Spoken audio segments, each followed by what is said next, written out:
bọc răng con ta bật mày đây mà con ai trong môi con như này nè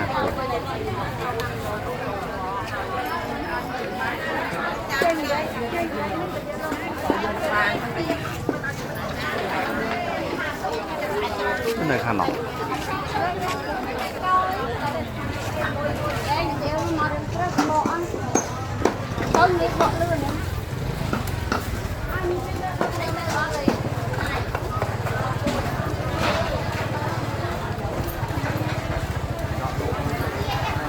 chai cái tênh bay con cái châu ăn